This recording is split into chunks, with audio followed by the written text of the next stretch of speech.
Masarap daw maging nanay o tatay, pero nitong nakalipas na ilang linggo, maraming mga pruweba na hindi pala lahat ay handang maging magulang. Ang sagot naroon daw sa banyo o basurahan. Finished or not finished, pass your papers. Pero bakit si Mag na mag-exam? Pasang-awa ang kanyang English. Bumaba na naman ang listahan ng mga mamamahayag na pinatay. Ang Pilipinas ba ang pinakadelikadong lugar para sa mga tulad namin? Personal naming inalam. Sinaliksik ang bawat anggulo. Bawat detalye kinumpleto, ang lahat ng yan nakatala Sa Reporter's Notebook.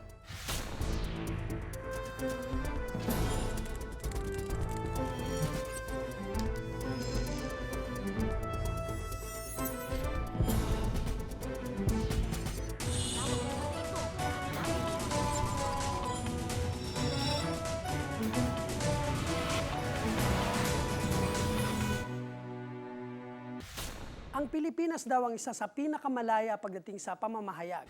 Pero bakit tila humahabang listahan ng mga napapatay mula sa media? Kaya ang Pilipinas isa na sa masasabing pinakadelikadong lugar para sa mga journalist.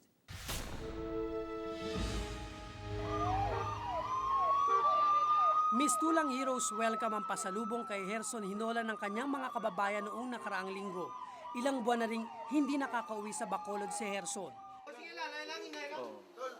Ang malungkot dito, bangkay na nang siya'y bumalik sa kanyang bayan.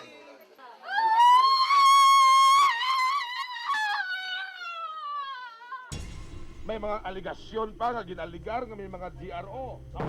Amo nang budlay sa imo kay way ka nagapartida GRO eh. Si Bombo Boy Hinolan isang mamamahayag sa Kalibo Aklan, matapang, matalas ang dila. Walang patumangga kung mambatikos ang katiwalian at korupsyon sa radyo. Noong gabi ng November 13, pinaulanan ng bala ang kanyang katawan ng mga di pa nakikilalang kalalakihan. Sama ang loob ko. Masakit. Nakita ko yung tiyan niya lumabas Saka yung mga kamay niya dito, maraming dito. Ayon sa kanyang mga kasamahan, walang personal na kaaway si Bombo Boy. Ang pagkakaroon daw ng kalaban, gawa ng pambibira niya sa programa niya sa radyo. Gusto niya talagang mawalang katiwalian, lalo na yung drugs, gambling at corruption sa ating gobyerno. Work-related niya, yun ang lumalabas. Kasi si Hinolan ay considered na hard-hitting broadcaster sa dakong yon, sa Aklan. Bago mag-alas 6 ng hapon noong November 12, binaril at pinatay naman si Jean Boyd lumawag sa pier ng Hulo Sulu. Photo editor si Jean Boyd ng pahayagang Minda News.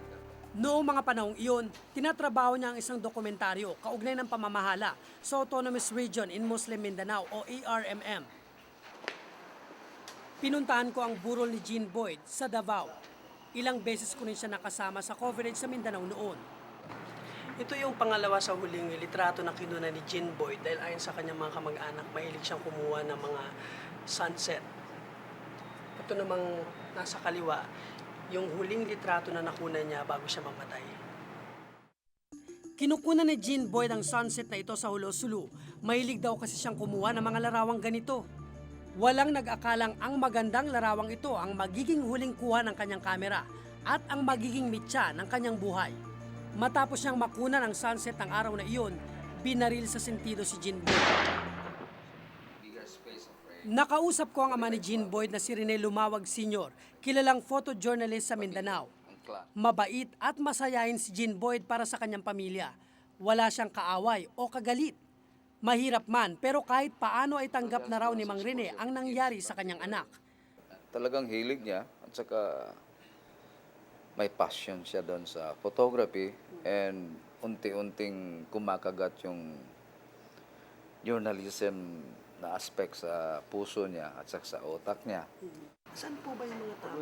Ito lang Bagamat sa pagiging litratista na wala ng isang anak si Mang Rene, itutuloy pa rin daw niya ang kanyang nasimulang propesyon. Nasa dugo na yun eh.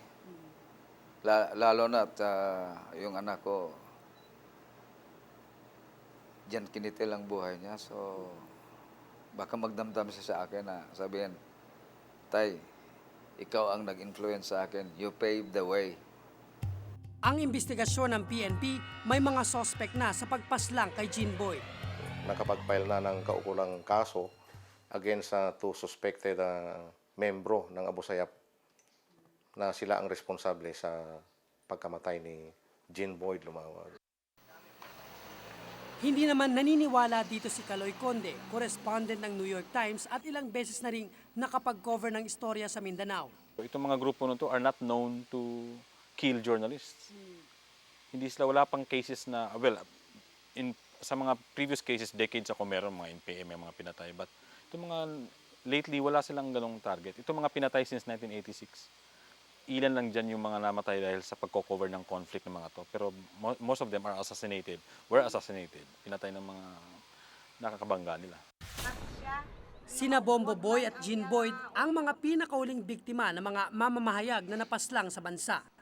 Ayon sa tala ng National Union of Journalists of the Philippines, 59 na ang napaslang mula 1986. Sa bilang na ito, 6 ang nangyari sa Metro Manila, 16 sa Luzon, 9 sa Visayas at 28 sa Mindanao. Ayon kay Professor Luis Teodoro ng UP, higit na mas maraming insidente ng pagpaslang sa mga mamamahayag sa mga probinsya kesa sa Metro Manila. Doon kasi pinakamahina yung justice system eh. At saka doon yung mas madali kang, pag pinatay ka, mas madali silang, they can get away with it. Dito kasi, palagay natin, pumatay ka ng taga-broadsheet o taga-GMA, malamang humahuli ka kasi malakas ang media rito. At ang nakababahala raw, higit na mas mataas ang bilang ng pagpaslang ngayon kesa noong martial law.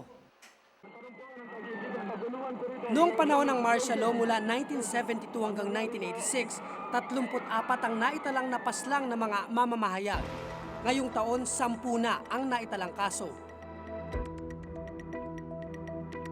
This is the worst time. This is the worst record talaga. Record talaga itong 10 eh. Napakarami nito. Si Isagani Yambot, publisher ng Philippine Daily Inquirer, may git 5 dekada ng periodista. Isa siyang reporter noong panahon ng martial law. Ayon sa kanya, bagamat wala raw kalayaan ng media noong martial law, lumalabas na mas matindi ang sitwasyon ngayon. Hindi natin masasabing kompleto ang press freedom eh. Ang kalayaan ng mga mamamahayag na magsulat. Kung may takot sila na kapag sinulat mong ganito, inatake mo isang government official o inatake mo isang politiko o isang public figure ay bukas makalawa, baka patay ka na o masaktan ka. Binansagan daw na freest in Asia ang media sa atin. Ngunit base sa mga nangyayari ngayon, paano naging malaya ang pamamahayag kung kinikitil naman ang boses at binubusala ng bibig ng mga mamamahayag?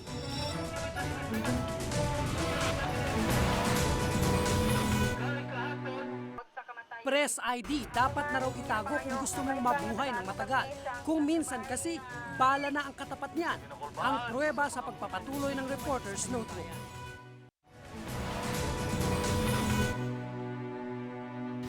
Ang mga reporter malaki raw ang serbisyo sa lipunan. Sagot naman ng mga masasamang loob, isang bala ka lang.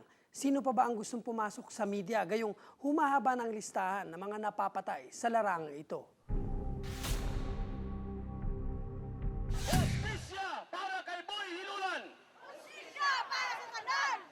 Laganap na raw ang samot-saring karahasan laban sa media, kaya ang ilan nag-aarmas na para maprotektahan ang sarili.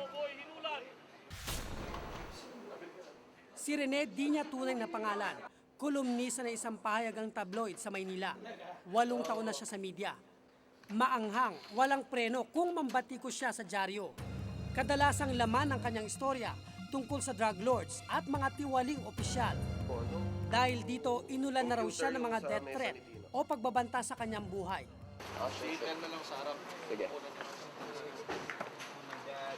Junjun and also Irene and my friend Leon Mark. Halos dinumero ang kanyang mga galaw. Kahit saan siya magpunta, kasama niya ang kanyang mga bodyguard. Armado at listo ang kanilang galaw. Mahirap na raw kasing masalisihan ang kanyang mga kaaway. Ngayon lang ako kasi nakakilala ng sa media, tas maraming klase ng baril na nasa kotse niya. Hindi ako sanay, honestly. Necessity siya to protect yourself. Pero, syempre, kailangan naman with proper seminar, proper, yung lecture doon sa mga tao magdadala ng baril. Involved kasi siya kaya hindi ko Hindi raw kapraningan ang inaasta niya. Mabuti na raw ang nag-iingat kaysa maunahan. Paano yan pagka-traffic na ganito? Mas delikado ba? Ang problema mo pag traffic na ganito, yung dadaan na mayroong nakamotor, or pag mayroong nakamotor, ganyan ka na, nakatuto ka na kagad. Diretso. Oo, alalay ka na syempre. Lalo na pag nakita mo Hindi dalawa. ba siya kapraningan? Nag-iingat lang. Ingat lang. iba yung Palipat-lipat ng bahay, papalit-palit ng sasakyan. Sa taong ito, 8 beses na raw siyang nagpalit ng sasakyan. Napunta na ako sa buy and sell dahil lang dyan. Talaga? Meron akong kaibigan na talagang buy and sell siya. Ginagawa ko, umiikot na lang yung pera. Bebenta mo tong kotse. Hindi ka ba bibigyan. nalulugi doon? Hindi, kita pa. Tanging ang Pilipinas lang ang bansa sa Asya na may probisyon sa konstitusyon na nangangalaga sa press freedom o kalayaan sa pamamahayag. Kinaiinggitan pa nga raw ng ibang bansa ang Pilipinas dahil dito. Pero dahil sa talamak na pagpaslang sa mga mamamahayag sa atin, ang Reporters Without Borders, isang international organization ng mga mamamahayag, nagsabing sa buong mundo kabilang ang Pilipinas sa pinakadelikadong mga lugar para sa mga mamamahayag. Lumalabas sa sunod na tayo sa bansang Iraq sa pinakamaraming napaslang na mga mamamahayag nitong taon. Dito sa atin, tinatarget yung mga periodista. Kaya mas masama ang sitwasyon. Our job. Si Romy Gacad, premyadong photojournalist ng Agence France Presse, isang international news wire agency. Ayon sa kanya, labis daw na nababahala ang international media sa mga nangyayaring pagpatay sa mga mamamahayag sa ating bansa. Itong mga cases na 10 journalists na namatay this year, it's something the government should really take serious steps to address.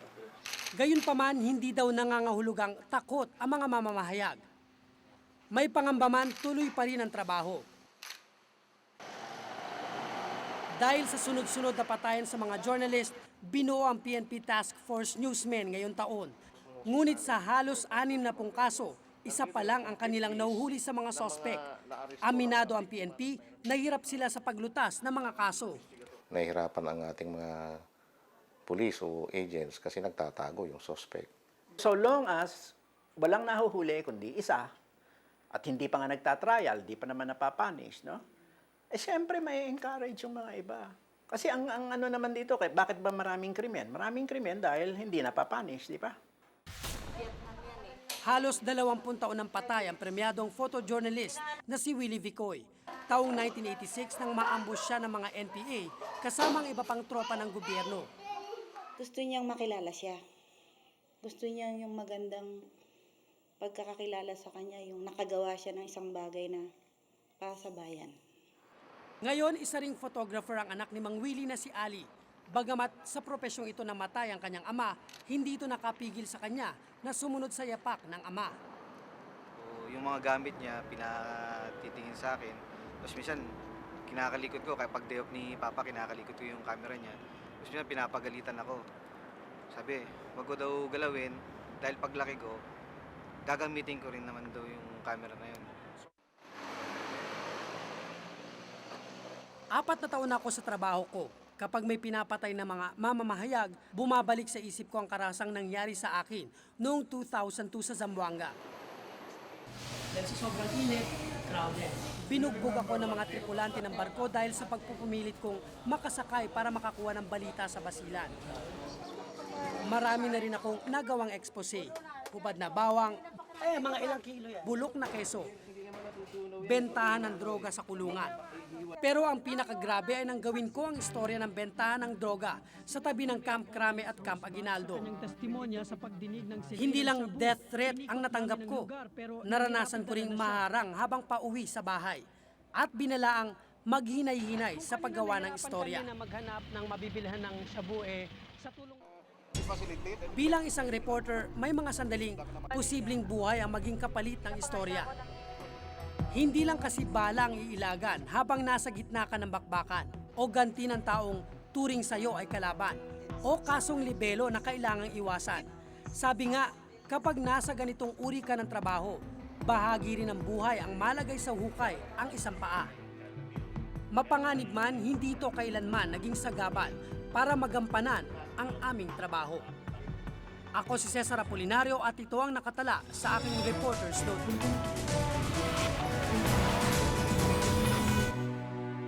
Hindi lahat ng batang nais ipalaglag namamatay. Mayroong mga nabuhay.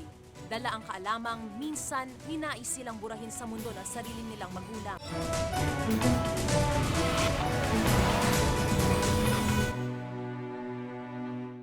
Nasa kubeta, nasa basurahan, nakabalot ng dyaryo. Fetus ang aking tinutukoy, hindi basta kalat lang. Pero bakit parang basura kung itrato ang ilang sanggol mula sa sinapupunan?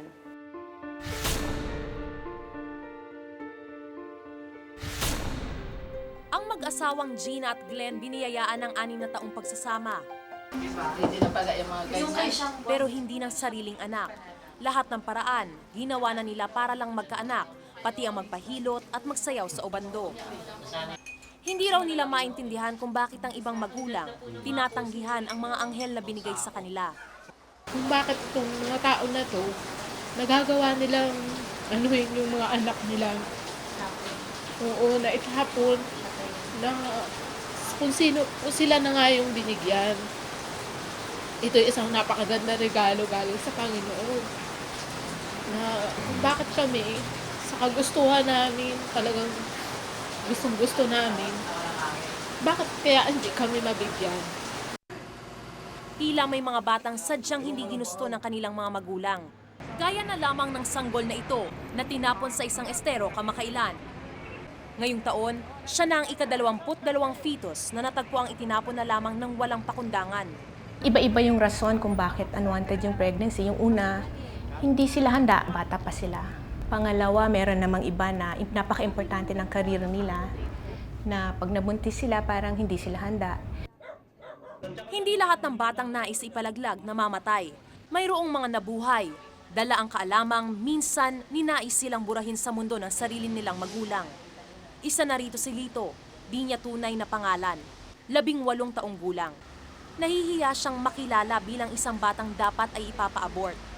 Dahil sa kahirapan daw po, parang hindi pa nila kayang magkaroon ng anak sa panahon na yon. Kaya hindi pa panahon para lumabas ako ng panahon na yun. Kinupkup siya ng kaniyang tiyahin at ngayon nagsusumikap mag-aral ng mabuti. Katunayan, isa siyang eskolar. Tinanggap ko po yun na parang hamon para sa akin. Parang kahit wala sila, siguro kaya ko pong gawin kahit wala sila. Kahit wala siya, kahit chance ko lang tong mabuhay. Kumbaga parang isang chance ako lang. Kaya ang ginagawa ko po, parang minomotivate ko po yung sarili ko na mag-aral mabuti. Damang hinanakit ni Lito sa ina na ayaw na raw niyang makita pa. Gusto ko rin pong mapamukha sa kanya na yung na malaking pagkakamali sa buhay niya yung itry na abort ako. O kaya kahit na hindi man nagtagumpay, malaking pagkakamali po sa kanya yun. Parang malaki yung nawala sa kanya na hindi na niya kayang ibalik. Noong 2003, mahigit kumulang 400,000 bata raw ang pinalaglag at mahigit 1,000 bata ang inabandona na lamang. Marami pang kaso ang di dokumentado.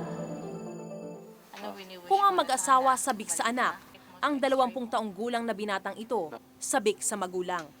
Iniwan daw siya sa isang simbahan noong siya'y maliit pa, ni hindi na niya maalala kung saang lugar siya iniwan. Ako na ang pinasunod po sa umpisal. Yung pagbalik ko po sa inuupuan namin, wala na po. Sabay umiyak na po ako doon. Tapos po nananawagan sa simbahan sa radyo po. Namalagi siya sa DSWD hanggang sa kupkupin ng babaeng ito. Ang hiling lang niya, ang kininasana siya ng mga tunay na magulang. Sana huwag akong mawawalan ng pag-asa.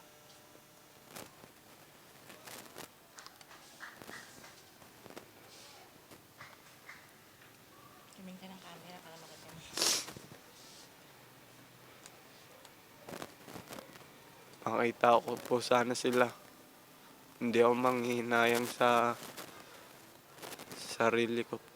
Masaya lang po ako makita ko lang sila. Ako po, nakikitrabaho po ako dito. Hindi sapat yung araw ko po, hindi ko sila makasama. Malungkot din po ako. Apektado ang buong pagkatao ng isang bata kapag siya'y unwanted o hindi ginusto. So ang chance na yung bata hindi healthy o hindi malusog pag pinanganak ay mataas.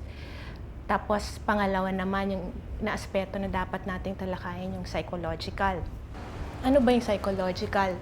Yun yung pag-iisip ng bata at saka yung emosyon. Ang bata na unwanted, mahihirapan na magpakita ng pagmamahal at pagkalinga kasi hindi naman niya naramdaman yun sa ina niya eh. At kahit hindi raw sabihin sa bata, dama nito ang kalagayan. Eh kung unwanted, usually medyo malamig yung ina eh. Yung parang ganon, hindi niya masyadong napapakita yung pagmamahal sa bata. Mararamdaman ng bata yun kahit hindi mo sabihin. Saan mga maganda tingnan? Si Romelo, 23 taong gulang. Lumaking alam na ipalalaglag sana siya. Nag-start yun dito sa bahay din eh. Narinig ko yung mga kapatid ko, mga ate at kuya ko na inasar nila ako ng... Yan si Milo kasi pinalaglag yan ni mama nung bata pa. Nandito ka sa puso ko. Pero hindi siya nagtanim ng puot sa ina. Siya ngayon ang tumutulong at nag-aalaga sa kanyang nanay. Umiiyak na ako, nakaraos na ako. Sabi ko, salamat Lord, walang nangyayari sa anak ko. Gaya ng ina ni Romelo, nagsisisi si Aling Gemma sa binalak na pagpapalaglag. Sa 5 niyang anak, 3 ang tinangka niyang ipalaglag. Hindi naman bahay ito eh. Dahil sa mga ininom na gamot, ang isa sa kanyang mga anak nagkaroon ng kapansanan. Dinugo ako ng 2 araw. Kala ko magtuloy-tuloy na siya na malaglag. Kala tuloy-tuloy siya mabuhay. Siyempre, masakit sa damdamin eh. Maano ka eh. Sila kompleto ako, hindi. Wala na magagawa, umiyak na lang ako. Kung hindi raw handa sa pagkakaroon ng anak, maaaring lumapit ang mga magulang sa mga institusyong gaya ng pro-life. Meron tayong hotline telephone counseling at available ito every day. May mga full-time volunteer counselors tayo at saka mga trained staff counselors. Kaya yung mga kababaihan na nagkakaproblema sa kanilang pagbubuntis, hindi ho kailangan ituloy sa abortion kahit gaano kabigat.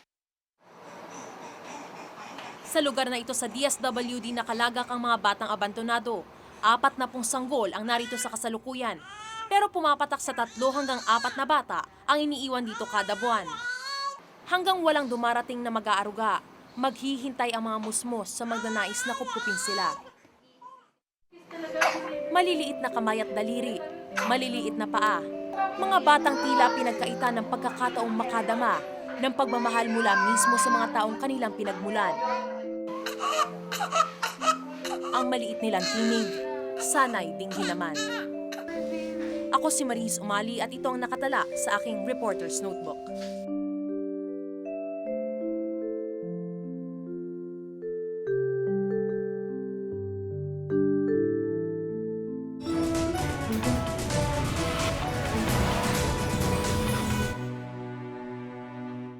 Noong 589 kung yun naman lang teacher na nabagsak pa, lalo ng anak namin.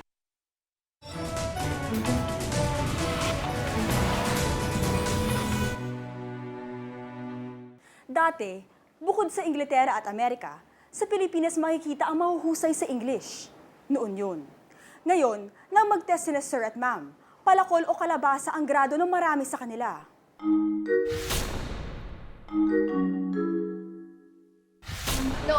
Noong 589 before Christ, Sila ang pag-asa ng bayan. Edukasyon daw kasi ang isang daan sa pag-unlad ng bansa. Pero ang edukasyon natin, tila hindi na nauubusan ng problema.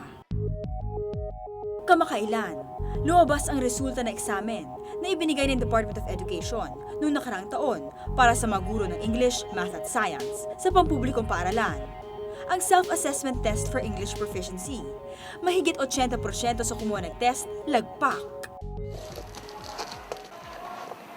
Si Ma'am Marie, hindi niya tunay na pangalan, 36 years old, isa sa mga hindi nakapasa.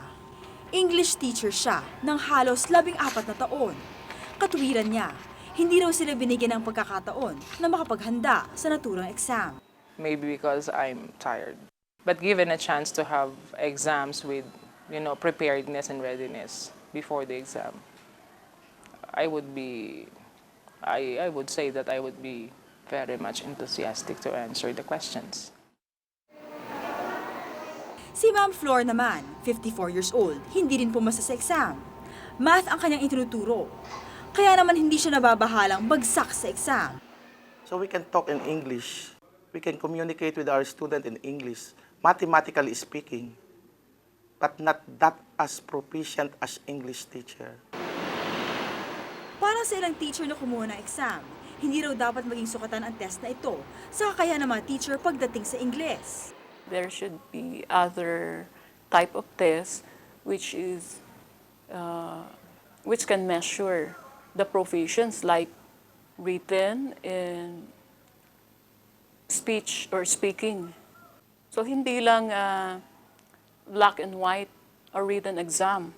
There should be interviews. Ayon sa DepEd, sa naturang exam, hirap daw ang mga teacher pagdating sa reading comprehension o pag-intindi sa binasa.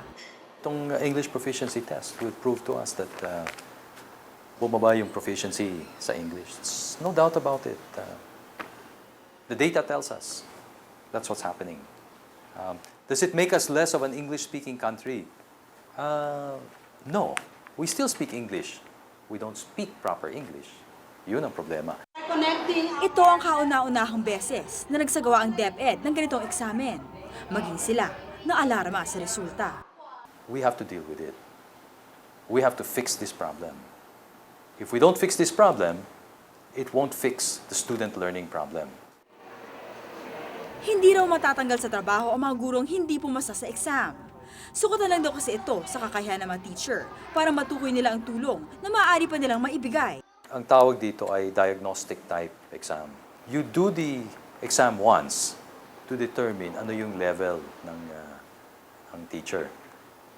Once you do it once, then you program yung intervention.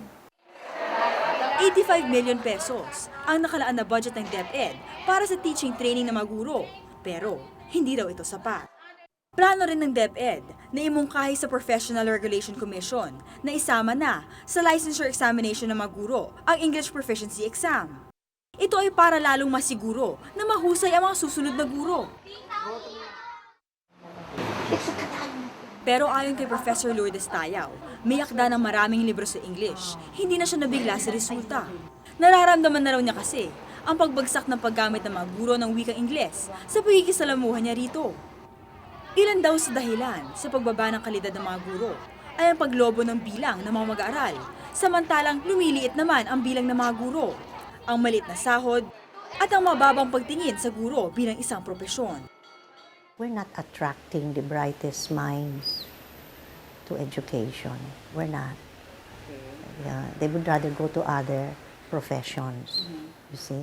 I told you there are many reasons why. And then the environment is no longer that supportive. Dagdag pa niya, karamihan sa mga guro ay nangingibang bansa, kaya nababawasan palalo ang naghihingalo lang ang bilang ng mga guro sa ating bansa. Mula 2003 hanggang 2004, umabot sa mahigit 100,000 ang bilang ng mga guro na nagtuturo sa pampublikong high school sa ating bansa. Pero kulang na kulang daw ito ayon sa DepEd. Ayon pa rin sa DepEd, masasalamin din ang epekto ng pagbagsak ng mga guro sa English sa resultang inilabas sa 2004 High School Readiness Test, isang exam para sa mga grade 6 na patungtong ng high school. Wala pa kasing 1% ang nakakuha ng score na 75% pataas. Ibig sabihin, sa kabuoang 1.2 million na nag-exam, 8,000 mag-aaral lang ang nakakuha ng mataas na score. Doon sa 75% level ay wala pang 1% ng kumuha ng high school readiness test. And that's a problem. Now, that's a reflection of teaching. Sunod-sunod ang dagok sa sistema ng edukasyon, kakulangan sa bilang ng mga guro, silid-aralan, libro, pasilidad. At ngayon, tila karamihan sa mga gurong nagtuturo ng Ingles, nahihirapan na rin. Isa ang mag-asawang sina Aling Virgie at Mang Toto sa nabahala sa lumabas na resulta ng exam para sa mga guro. Labandera at karpintero ang mag-asawa. At tanging ang 5 anak ang inaasahan nilang babangon sa kanila sa kahirapan. Kaya naman inaasahan nila na maayos ang klase ng edukasyon na nakukuha nila, maging ang mga nagtuturo sa mga anak.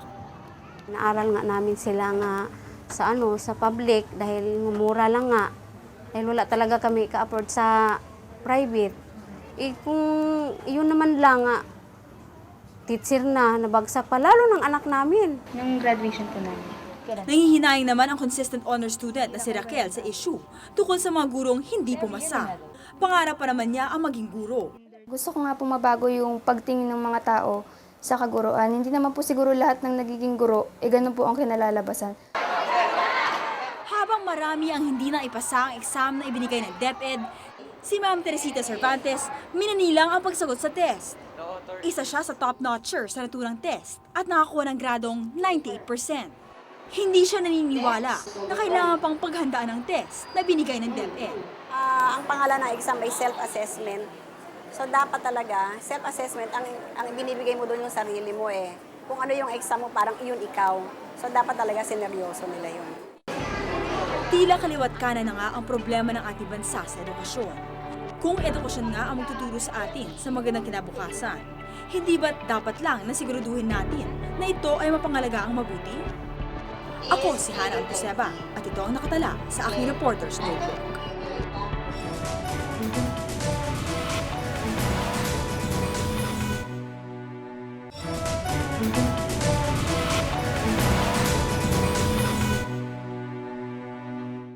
Kung may nais po kayo ipasiyasat ng mga isyu o mga balita, maaari po kayong tumawag sa numerong 928-4239. Maaari rin kayong mag-email sa amin sa reportersnotebook@gmanetwork.com. Para sa malalimang pagtingin sa mga isyu at balita, samahan kaming muli sa susunod na Martes. Ako si Cesar Apolinario. Ako si Hana Alcoseba. Ako si Maris Umali at ito ang Reporter's Notebook.